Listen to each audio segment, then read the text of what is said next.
என்ன தவம் செய்தனை யசோதா எங்கும் நிறை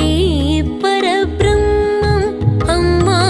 என்றழைக்க என்ன தவம் செய்தனை யசோதா எங்கும் நிறை பரபிரம்மம் அம்மா என்றழைக்க என்ன தவம் செய்தனை யசோதா